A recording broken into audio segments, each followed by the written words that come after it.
what happens Wednesday night, but it's not going to be a good night, I don't reckon. I think it's going to be an absolute catastrophe. But, with Man United, you never know what can happen. All we've got to do is basically wait and see. Hey guys, good afternoon. Welcome back to the channel, United Red Devils 20 on YouTube. Hope you're all having a fantastic start to a brand new week in September 2023. And I hope you're all having a great Monday afternoon so far as well. First of all, do me a massive favour for me. Hit the like button, hit the share button, hit the subscribe button if you're new to the channel. That is United Red Devils 20 on YouTube. Please subscribe to the channel and the community if you're new. Share the video, hit the tweet button, hit the retweet button, and to always remember to put a notification bell on at all times as well to receive dedicated content right throughout the rest of 2023 on the channel, including more Fortnite, Chapter 4, Season 4, Last Resort, more Fortnite, Rocket League Season 12 Porsche, EA Sports FC 24, FIFA 23, and much more brand new stuff planned for the rest of this year on the channel, United Red Devils 20 in 2023. Good afternoon to all you legends and all you legendary people, and welcome to the first preview of the season for the 2023-2024 UEFA Champions League campaign group stages beginning on Tuesday and Wednesday evening this week in September on the 19th and the 20th of September 2023 this year. And first up for Manchester United in Group A, which contains Bayern Munich, FC Copenhagen and Galatasaray of Turkey and Denmark and Germany, respectively.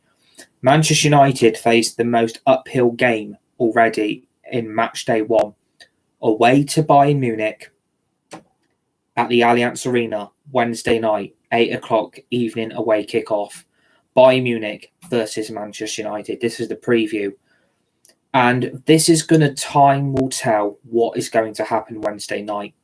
I think it's going to be an interesting game for both teams who, in my opinion, have not had the start to the seasons they both wanted. Bayern Munich, obviously, are the main force in the Bundesliga in Germany. And Manchester United really have not had the start that we all wanted to happen so far in this Premier League campaign, where so far, 6 points from 15, it has been an absolute disaster of a start so far for Manchester United. So now it is a big game to tell between both teams, where both of them will be at the end of this current campaign for Bayern Munich and Manchester United. Obviously, Bayern Munich have not lost a game so far. They're unbeaten, picking up 10 points from 12, 3 wins and a draw. Manchester United, all they've done is, after 5 games, is 2 wins and 3 defeats. And it's been a very bad start to the Premier League. And this UEFA Champions League campaign is going to be very tough. It is a very tough group. We are in the group of death, in my opinion. No disrespect to Newcastle, who have got AC Milan, Borussia Dortmund in their group. But you're looking at Man United, we've probably got the most second hardest group in the campaign. And I think the Champions League is going to be very tough for Manchester United to be able to compete. And we really need to get off to a good start. Away in Germany at the Allianz Arena, where Manchester United have failed to win their last 3 to 4 matches, it is going to be a tough game. The Allianz Arena has a very good atmosphere with the Bayern fans and the Bayern supporters. And I think they are going to be right behind Bayern Munich all the way on Wednesday night. And they know Manchester United at the moment are absolutely dead on their knees. They know Manchester United are facing a massive uphill task to turn this Premier League campaign around. Manchester United at the moment, behind the scenes, it is a joke, it's a circus, and it's a pantomime. And soon as I saw Man United in Group A with Bayern Munich, and then you see the fixtures being released that we've got Bayern Munich up first, your heart absolutely sinks that this is going to be a tough opening game. Both sides will want to go for the win.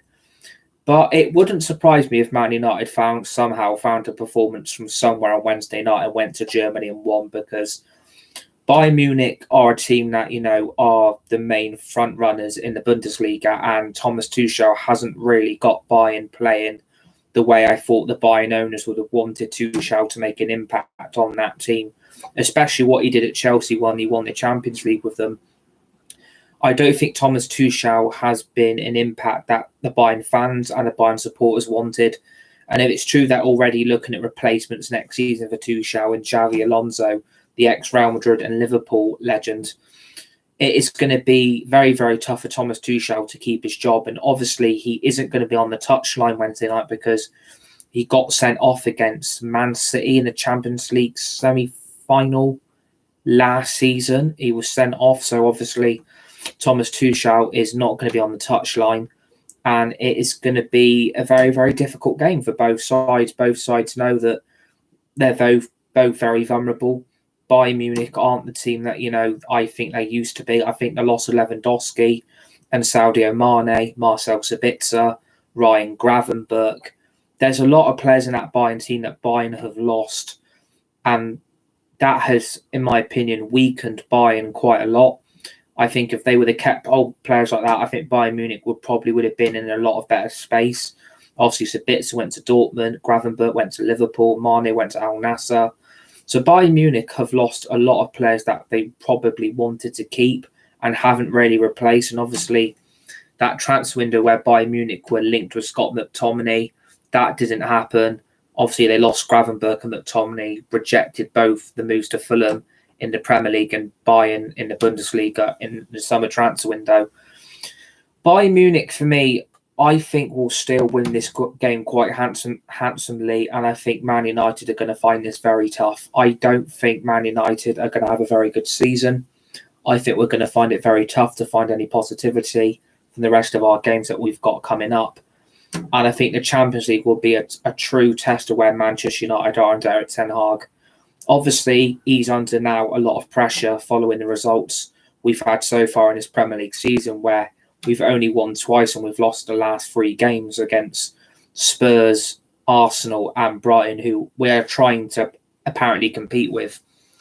Man United are just nowhere near. And it's really, really sad to see this club falling behind everyone else again. And you have to worry long-term longevity, how much damage this is going to do to the future success of this club. I'm not blaming Ten Hag for any of the mess we're in. It's not his fault. He's basically been hung out to dry by the Glazers, by the board, Richard Arnold, John Murtagh, Avram and Joel Glazer. And in my opinion now, if United do not win this game, I think Ten Hag is going to be under huge pressure to keep his job. And that is what worries me.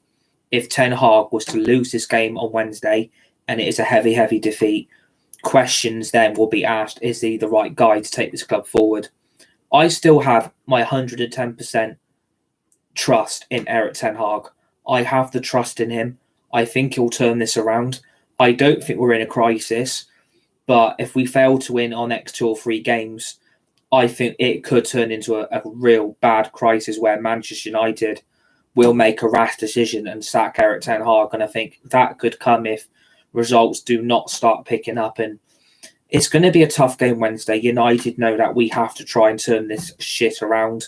You can see that there's certain impacts of players that are starting to develop on the pitch and are starting to put reassuring performances in. And I think, we could beat Bayern Wednesday, and it's only a could, or we should be really beating a team that really hasn't started their campaign at an absolute blitz where Bayern Munich run away with the league title every single season. I think Manchester United, they need to pick themselves up. It was a damaging defeat against Brighton. Their heads and the morale and the confidence and the positivity is going to be on the floor. And I think the players know that they have to turn this around, because if Manchester United would fail to win, then United are in a bad, bad state, like they've been in the last state for the last 18 odd years under the Glazer ownership. And I do have to agree that some people saying that the Glazers are not to blame for the mess they're in, I completely disagree.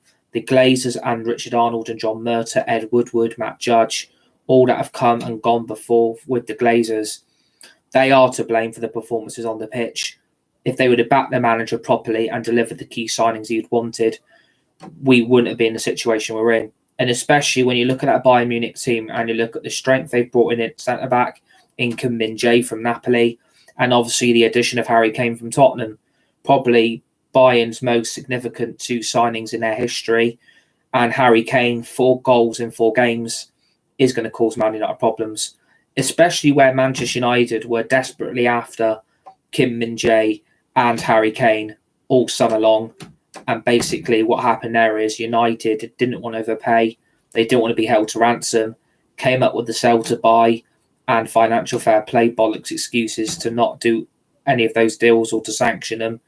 And you look at Harry Kane in the Bayern Munich shirt. I mean, the impact he's had already, that is a type of striker Manchester United could have done with this season to put the ball in the back of the net. And United might have been in a better state, but we are simply on our knees. The morale's gone, the confidence is low. And I think the players know that this could be double digits or even triple digits Wednesday night. I think Manchester United are going to get absolutely torn apart. There's no confidence in me to say that United could win this game. There's no positivity that I think United can turn this around. I think because the morale is so low and the positivity is not in the players' mindset. The players know that this Champions League campaign is going to be a tough, tough group, because if you think about it, away to Galatasaray in Turkey is not easy. Away to FC Copenhagen in Denmark, it's not easy. And it's going to be a time of trust and time of if these players can step up. Obviously, we did do very well in the cup competitions where we made 2 finals and won 1, and we lost 1 in the Carabao Cup and the FA Cup respectively last season.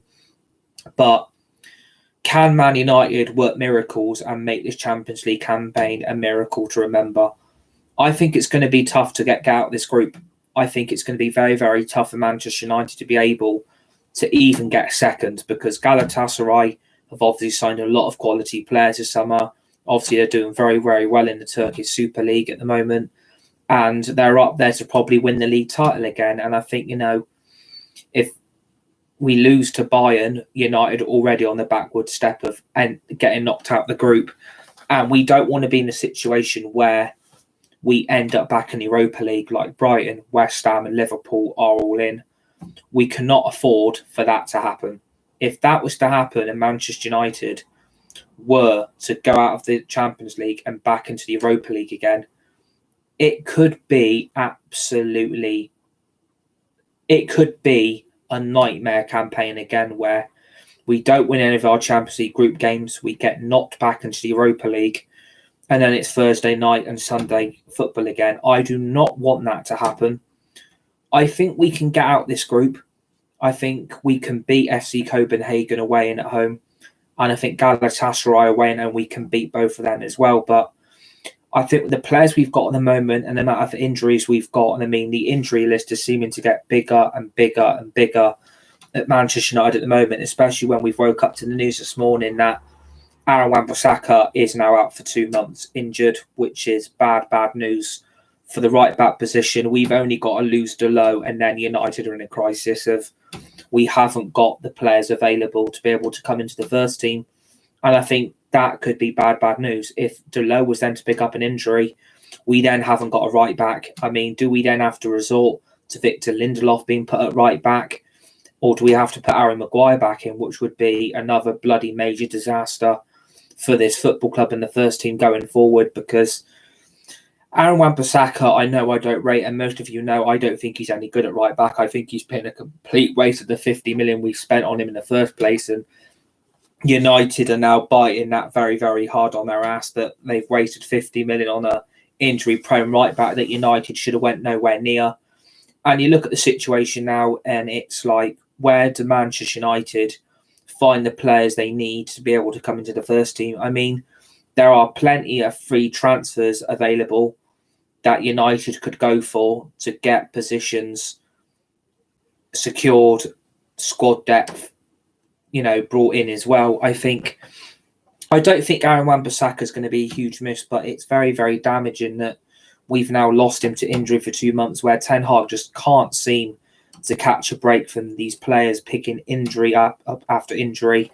And it's very, very damaging. It's very, very disheartening that we have lost so many first-team players where we could have done with a fully fit squad. And we simply don't have it. I don't know what's going on with the injuries. I don't know how these players are picking up so many in the first few games of the season. But you do wonder how much longer this current squad depth can carry on. And I don't think it's helping us. I think the amount of injuries we've got is putting a lot more pressure on the first current start of first teamers, and that starting 11, you now basically can pick that team for what it is at the moment. I think the same team that started against Brighton will probably have to go again on Wednesday night. I mean, we could do with having Varane back. We could do with having Mason Mount back. It doesn't look like either of them are going to be available for Wednesday. And it looks like they're not going to be back till the Burnley game on Saturday evening. And then you look at the rest of the squad and it's like McTominay, does he start again on Wednesday? I don't think for me, McTominay, it badly backfired on Saturday. There's a lot of hype around Scott McTominay when he's on international duty for Scotland and he's banging in goals for Scotland, left, right and centre. But like, no disrespect to Scotland and their national team. Scott McTominay is probably your best player by a mile, and maybe John McGinn at a push. But there's not really a lot of quality in that Scotland team. And I think Scott McTominay only gets in that Scotland team because Scotland haven't got any other options. And you look at Scotland's group, I know they've got Spain in there, but is Scotland's group a really, really big threat where they're going to get annihilated every week? No, they're not. That's the only reason why Scott McTominay gets in their team, because they are running out of a goal-scoring option. So for me, I would be dropping Scott McTominay Wednesday. It backfired against Brighton on Saturday where we lost 3-1. That midfield was atrocious. I couldn't believe how bad it actually was on Saturday. I didn't expect Manchester United to cave in the way they did. I didn't expect us to lose the game the way we did either. I thought Man United would have won against Brighton, would have had the 3 points, and this might have been a completely different preview than what the one I had planned. But it's a real shame that, you know, the way we are at the moment, there's not a lot of positivity around this football club. There's a lot of uncertainty around the future of the manager, the ownership, the board. It's just an absolute mess. And as a Manchester United fan, I want the best for all the supporters. I want the best for all the fans. I want the best for everybody. And there's just no happiness at all around the football club. The fans, the supporters, they're all fed up. I'm fed up. And it doesn't help anyone that United are in the shit they're in. And I think if that team fails to win on Wednesday and it's double, triple digits defeat, I don't see how Ten Hag can go on. I fully back the manager and I'm behind his decisions. But if results keep getting worse and worse, then Ten Hag will be pushed. Ten Hag will be pushed out the club and the players would have won again. And I think it's the players in the squad yet again that are throwing this manager under the bus. They're doing what they did to Mourinho. You saw the Paul Pogba situation where they were arguing and fighting behind the scenes in training and squaring up to each other. At the moment, Manchester United, there just doesn't seem to be no energy in the team. The team looks tired. It looks fatigued. The international break really didn't help either. And Man United, they ain't getting no sympathy for me. These players should be 110% fit every game and should be given their all in a Man United shirt. But clearly some of them have gone back into their own shell. They've gone back into their own ego again. And they think they're the big I am again. And they think they're bigger than the football club. And they think they've got the right calling the manager out over his decisions and his decision making. And it's wrong. These players should not be winning at a club like Man United. But you look at the wages they're on and they've got a right to have a view and an opinion. But when they're going in on Ten Hag saying that, you know, he's not doing what we're meant to be doing and he's pushing us way too much and he's angry with us. Well, are you surprised Ten Hag's angry with you? You got embarrassed on Saturday and it could be an embarrassment on Wednesday night. It could be an absolute drubbing. This team could get ripped apart. This could be 5, 6, 7, 8-0 to Bayern Munich. That's how bad I think it could be. And people saying you're mad, thinking, well, United aren't going to lose 5, 6, 7, 8-0. Well, they had 7 put past them by Liverpool. And they had 6 put past them by Man City, 4 past them by Brentford last season as well. So United have got to turn this around. United somehow have got to turn this around. They've got to find it in themselves to give the performance that the fans and supporters can be happy with. But I think the fans and supporters are so fed up with the team that the trust is gone again. And I think that is the problem. There is no trust in this football club. No one can trust Manchester United to operate properly. The fan supporters, we can't trust the team because the players are just not giving a shit again. And that's worrying. And what worries me that Ten Hag is starting to sound like Solskjaer. You look at the press conference and you look at the way he speaks and the way he says things. It's like, does anybody not think that he's starting to sound like Ole Gunnar Solskjaer, the way he talks about the team and that? That worries me. That really, really worries me that Why is Ten Hag all of a sudden starting to sound like Ole Gunnar Solskjaer? That worries me because last season we didn't see any of that, but this season it's like he's like a completely different manager. He's like a completely different guy, and it's like something's happened. I seriously think something's going on that we're not being told about, and Ten Hag is having to say certain things to get the press and the media off the back of Manchester United. I think he's probably become another puppet for the Glazers. I really do think Ten Hag is being controlled about his decision making, the team selection, the squad, the bench selection. I seriously think there are bigger issues that, United behind the scenes are not willing to discuss, not willing to resolve, and Man United are on their knees. And you worry that if Ten Hag carries on the way he is, and if he's gone by Christmas, we've got to try and somehow turn this season around. And it wouldn't surprise if they bring bloody Solskjaer back with the players we have, because if Ten Hag loses his job, I don't know who Man United could go for. Like, what managers out there that could turn this sinking ship around? Like, what could turn Man United into a better team? I don't know. Is it players? Is it squad management? Is it what we're doing in training? I just don't have the answers that everybody's looking for about what's going on. I would love to be a fly on the wall in that dressing room or in training at Carrington, because at the moment, Manchester United, they are causing their own downfall here. I haven't got no sympathy for them. The players and the squad are to blame for the result. I'm not blaming Erik Ten Hag for any of this. It's not his fault. I question some people that tell me that, this is Ten Hag's fault. You can't blame. You've got to blame the manager. He's picking the team. He's picking the players. He's picking the bench options. He's picking the starting 11. But where is the quality that he wanted in the summer? Where is the options that he really wanted to buy? Where's Harry Kane? Where's Victor Osimhen? Where's Kim Min-jae? All number one priority targets of Man United, and the board and the Glazers said no. We're not overpaying. We're not being able to ransom. And you're going to have to go with other options. And you've put all your trust in a 20-year-old striker in Rasmus Højlund to give you the goals. And like I said at the weekend, his goal was unfairly ruled out by VAR and the ball isn't out of play.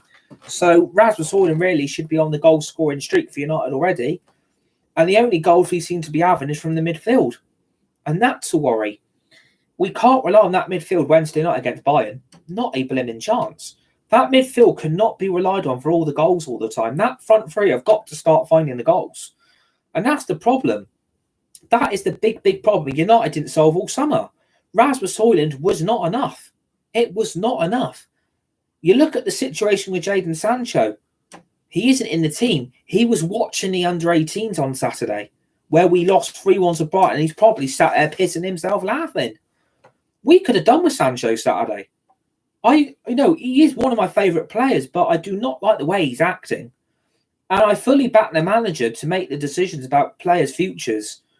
But if Jadon Sancho was available for Saturday, it might look like a completely different game. But because Sancho's acting like a right baby and he's thrown his toys out his bloody pram again, and he thinks he's bigger than the club and bigger than the manager, Sancho should be nowhere near that team.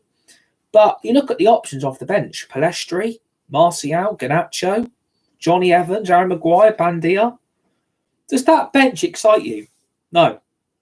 Does that bench have any quality? No. That bench ain't got no quality on it. We're shit. We are awful at the moment. We are really bad. We haven't got the squad depth. We haven't got the players. We haven't got the team to fight on this season. And people out there in this fan base were given the transfer window an 8 or a 9 out of 10. And it's like, what planet are you living on?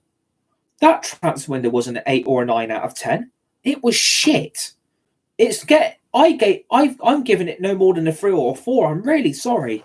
If people think that transfer window was great and Man United backed the manager, I would say wake up. He didn't get Harry Kane. He didn't get Osimhen. Didn't get Kim Min-jae. Is that backing, is it? That's backing the manager. I'm sorry. I seriously think we need to start waking up a little bit. It's like we're stuck in a coma. It's like we've gone back to the prehistoric ages. It's like we've gone back to the dinosaur ages. Every manager we've had has never been backed. I'm sorry. It's true. Every manager we've employed ever since Sir Alex Ferguson retired has never been backed properly. If I was the manager of that football club, I would be demanding the money I want. Otherwise, I call it out. in press conferences, I slam the board, I slam the owners, and I call it out and I tell it how it is. And the problem is, I think deep down Ten Hag wants to do that. And then you look at the players, they know what's going on. They all have phones, they all read their social media, and they look at the shit that's being discussed online about them and Man United, and they're like, bloody hell, last season we got away with this. We got away with getting Champions League football. We got away with getting top four. We got lucky we won the Carabao Cup, the Mickey Mouse Cup. We got away with it last season. I'm telling you now, if we wouldn't have had half the players we had last season, we wouldn't have won nothing. We wouldn't have got top four. We wouldn't have been back in the Champions League. Do I trust this Champions League campaign is going to last very long? No. I don't see where the points are coming from. I don't see where the wins are coming from. People think Man United are really, really going to turn this around and they're going to start acting like a team again and they're going to start putting the performances in. That team down-tooled on Saturday and gave up and lost the fight. They didn't want to try. The only one that gave any try was probably Rasmus Højlund, Sergio Reguilon, and probably Hannibal Mabry. And look how long Hannibal is. I mean, he's got his first ever goal in the Premier League, but at least he went for it because the rest of them didn't want to try. And I mean, some of the decisions with the substitutions I do not agree with, and I was very, very angry with the Rasmus Højlund situation. But obviously, then Ten Hag came out with saying he wasn't ready to play a whole match. And that's a bit worrying. I read that and I was like, bloody hell, he's not fit still then. So what's he doing playing? That's what worried me. If Rasmus Højlund is not fit to play a whole match, he shouldn't be starting games. But the problem is, he's having to put Højlund in because he's got no other striker. Martial can't be trusted. Injury prone. Attitude stinks. Throws his toys out the pram.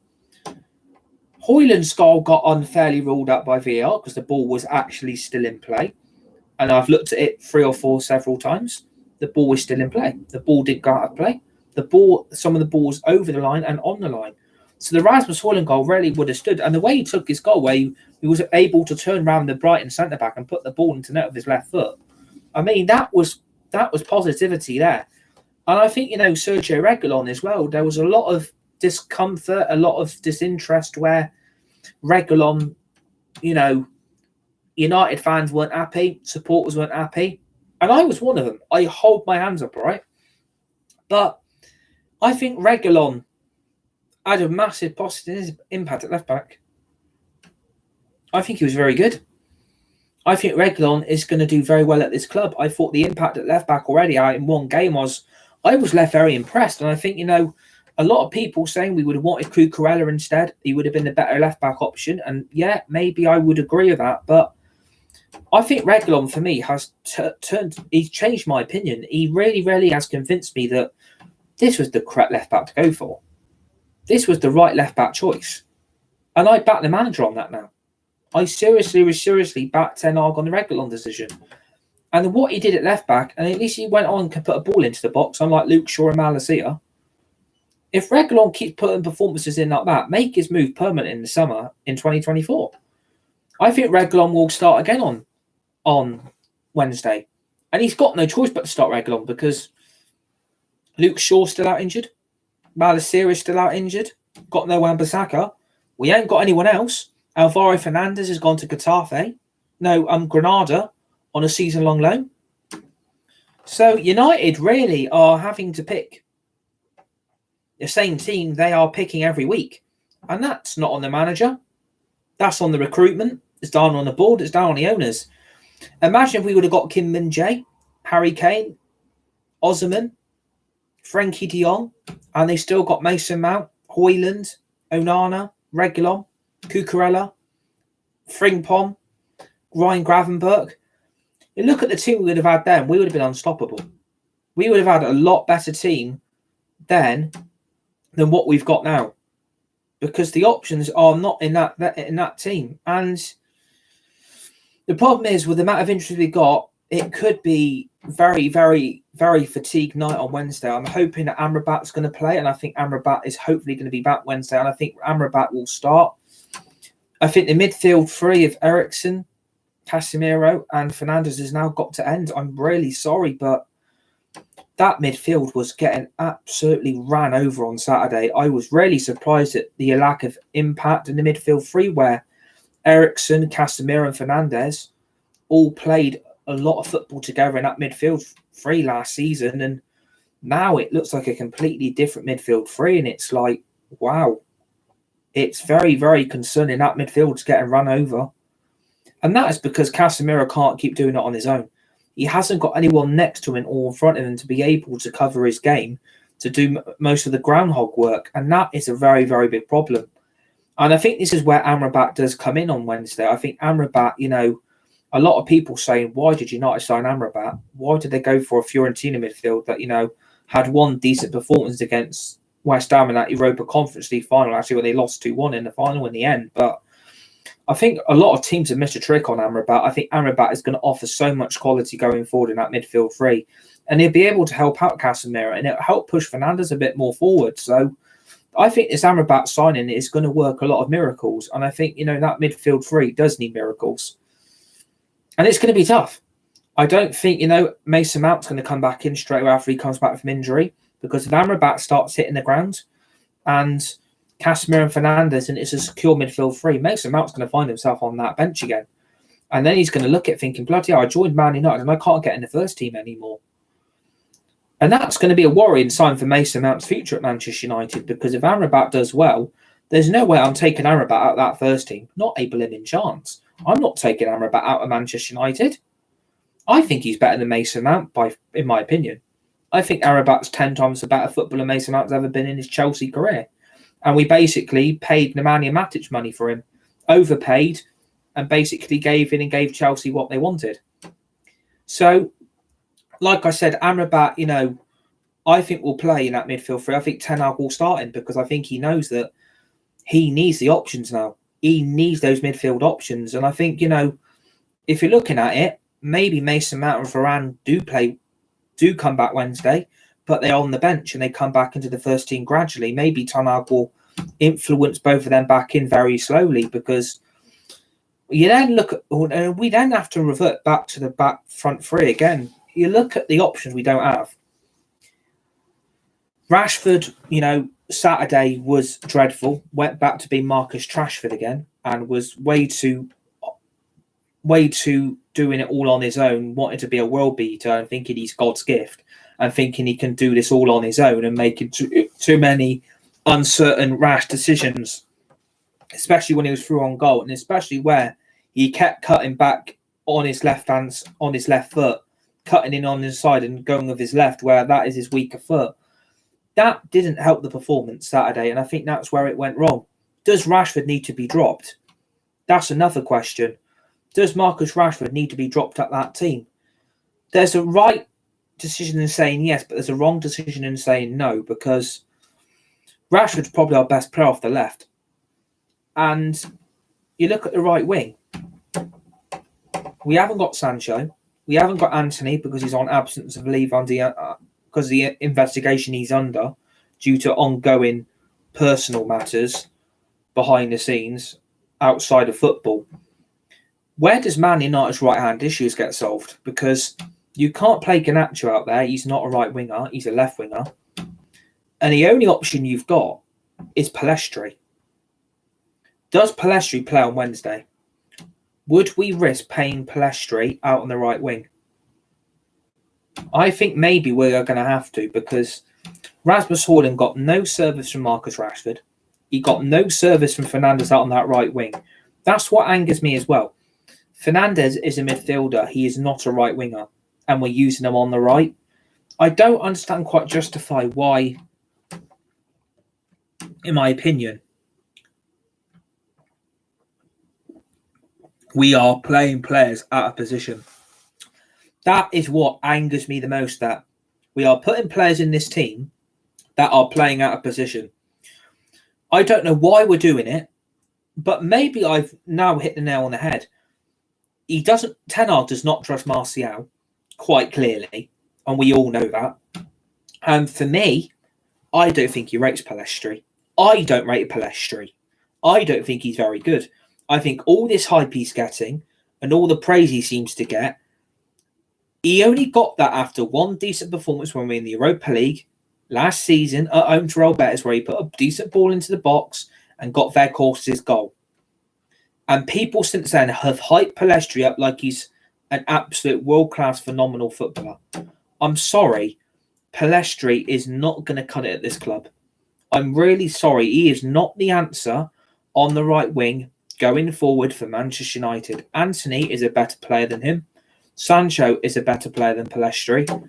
I know Sancho, he's got the absolute right to be dropped and be banished from first team training. And Ten Hag has been correct with that decision, because Sancho should not have done what he did and slam the manager on Twitter, where millions and millions of people can see the tweet that he put up, and then all of a sudden has now removed it. But Sancho ain't getting back in that team until he's apologised, and he won't. We could have done with that option Wednesday, don't get me wrong. We could have done with having Antony and Sancho both available for Wednesday. We haven't got them. And it's going to be a big blow, because you can't put Fernandes on that right wing again. If we play Fernandes on that right wing again, this has got to start being questioned what we are doing tactically, because it does not work. It will never work putting Fernandes there. He is not a winger. He is a midfielder, a centre attacking midfielder, and you're playing him on the wing. There's plenty of wingers out there available on a free that United could sign. Eden Hazard, El Ghazi. The list goes on. And United are penny pinching again, even though they're all available on a free. It absolutely makes no sense for Manchester United to keep putting Fernandes on the right wing. He's got to be put back in that midfield free with Amrabat and Casemiro, and put Pellistri. I know I do not rate him, and I know I don't want him in the team because I do not think he's good enough. But if it's Pellistri or nothing, you've got to take Pellistri. And he may cause Bayern a lot of problems, because Bayern are very weak now. I think they are solely relying on Harry Kane by a mile to put the ball in the net. Their back four looks very uncertain now. De Ligt hardly plays. Gravenberch's gone. Sabitza's gone. Alphonso Davies at left back. For me, he's probably the best left back in the world, in my opinion. And he will cause Man United problems getting the ball forward, because he is a world-class left back. But if that Bayern back four is very, very uncertain, United could cause them problems, because the pace of Rashford and Højlund and Pellistri, that front three may scare the shit out of Bayern. But I don't think Bayern Munich are going to be scared of playing Man United Wednesday. They know Man United, the way they started their season, and they would have watched that game against Brighton and they'd be like, right, this is where we pick them off. This is where they're vulnerable. That worries me. That worries me a lot. Bayern could pick United off 1, 2, 3, 4, 5, 6, 7, and 8. It could be a heavy defeat. And I think it could be. So, we've discussed the front three. We've discussed the midfield. The back four is probably going to pick itself again. It'll probably be Dalot, Lindelof, Martinez, Reguilon, and Onana in goal. But the problem is at the centre-back, how bad was Lisandro Martinez on Saturday? How bad was Martinez? I was very surprised that Martinez disreputed the game the way he did.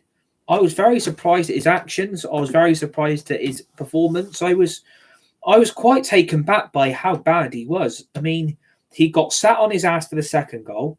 The first goal was down to Martinez as well, letting a free ball come into the box. Danny Welbeck's been left unmarked. Free shot on goal. Welbeck puts it in. Comes back to haunt United. Martinez was at fault for both those goals. And no one defended the ball coming in the box. I'm not blaming Reguilon. I thought Reguilon was the best player out the back four. And that was surprising me, especially a player on loan from Tottenham. And I think he's going to have a good career at United, Reguilon. I really, really think he will. I really, really think Reguilon's going to hit the ground running. I think Reguilon's going to surprise a lot of people. I hope he does. I think he's one of my favourite players now. After the impact on Saturday, I'm very convinced he's the answer at left back. You don't need Luke Shaw anymore. You don't need Malacia. You could sell both of them in the summer and go and get Cucurella and then keep Reguilon. It's very simple for Man United to work this out, It's very, very simple for United to turn this sinking ship around. You get rid of the dead wood and you keep the better players you've got and bring in better players to fulfill those positions. United don't help themselves. They cause their own problems. And, I'm not trying to be too hasty, but I just think, in my opinion, that United do not help themselves. And I want United to win. I want United to be better. I want them to win Wednesday. But it's going to be a tough game. It's not going to be as easy as people think. And some United fans, supporters think we can go to Germany and win. And it's like, are you mad? The way we played Saturday, what on earth gives you confidence that you think Man United can go to Germany and beat Bayern Munich? They're unbeaten this season. They're joint top of their league already after 4 bloody games. United are 13th in the Premier League with a minus goal difference of -4. We're 5 points above the bottom 3. And people think United are going to turn this around. I do not see where this is going to lead Wednesday. I'm hoping we are going to win. I'm hoping United are going to surprise me and put a performance in that we all can be proud of. But I think because of everything going on, the uncertainty of players' futures, the ownership, the board, Ten Hag, I just don't see where United are going to be able to pull the rabbit out of the hat here and perform a magic trick, because you look at the Bayern midfield, Kimmich, Goretzka. I would have loved both of them at United. Look at what they would have brought in. Kimmich as a backup to Casemiro. I mean, wow. Look at that midfield then. Look at another leader coming into the team to rebuild this squad. If United do not get out this group and they don't get Champions League football next season and we're back in Europa League again, some of these players we've got now will want to go next season. And that's a big, big worry, because how the fuck are you replacing them? United probably won't. And probably use sell to buy and financial fair play bollocks again. I hope United surprise me. And I think Ten Hag has got to get these players up for it, because Ten Hag will not be happy with the performance on Saturday. He's going to be fucking fuming. I would be. If I was a Man United fan, I would be. I'm still very angry from Saturday. I'm still very disappointed the way we played and distributed ourselves in that game. You let Brighton come to Old Trafford and outplay you and fight you off the park. And it was very, very shocking. It was bad. The home record's gone. The away record isn't any better. So I think United are going to be very lucky to come away with a game with a clean sheet as well as any points. I seriously think this match day one's going to be a defeat. I'm not as confident as people think. I'm not as confident. I'm sorry, but can United really turn this around? Realistically, the way we are playing, the way we're performing on the pitch, time will tell. And, let's see what happens. What do I think is going to happen Wednesday? I think it is going to be a Bayern Munich win. I seriously think they are going to drub United very badly. I think it's going to be a hefty 4-5-0 win for the home team. The fans and supporters of Bayern Munich are going to be well up for it, and the pressure is on Man United to deliver a result. One bad defeat, and this could cause problems. Another defeat could question Ten Hag's future, but I'm fully behind him. I'm not blaming him for the problems. It's not the manager's fault. I am behind Eric Ten Hag. But if United continue to not back him, this situation at Manchester United is going to get a lot worse. I hope United go to Germany on Wednesday night and win and perform and get the win. That's got off to a good start in this group stage, but the way Bayern are playing, the way United are playing, different kettle of fish, 2 different teams. Just one team's better than the other, unfortunately, and that is Bayern Munich. So I'm going to go for 2-1 Manchester United. I don't think we'll keep the clean sheet. I think we'll come away with the win and we'll win 2-1. I think probably Bayern will score first, we'll equalise and then get the winner. Maybe go on and score a third and then secure the points. But it's going to be tough. It's going to be tough to try and beat a German team that are very, very good in their league. Got a very, very good manager in Thomas Tuchel.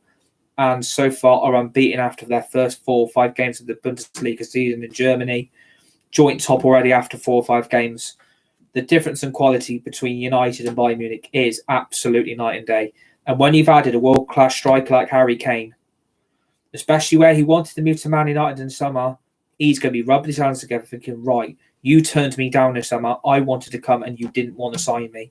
And I've gone to Bayern Munich now, and I'm going to prove why that was a bad decision from your part, not signing me and making me a Manchester United Football Club player in the first place. So I hope you enjoyed the preview. Hit the like button, the share button, hit the subscribe button if you're new to the channel. That is United Red Devils 20 on YouTube. Share the video, hit the tweet button, hit the retweet button, and to always remember, notification bell. Put that bell on at all times to receive dedicated content right throughout the rest of 2023 on the United Red Devils 20 on YouTube for more Fortnite Chapter 4 Season 4 Last Resort, Rocket League Season 12 Porsche, FIFA 23, EA Sports FC 24, Kingdom Hearts 4, GTA 6, more previews, more match reactions are coming right throughout the rest of this year on this channel. So please keep subscribing to the channel and the community. And then, yeah, please join me for the match reaction Wednesday night, which hopefully ends in a Manchester United win. Hopefully we can get a good start off to this Champions League group stage campaign, and hopefully we can go to Germany and win, get the 3 points and win our first game of the Champions League campaign. Enjoy the rest of your Monday afternoon. Stay safe, be nice, be kind to each other. You're all legends, you're all legendary. Thanks for watching. Peace. Come on, United.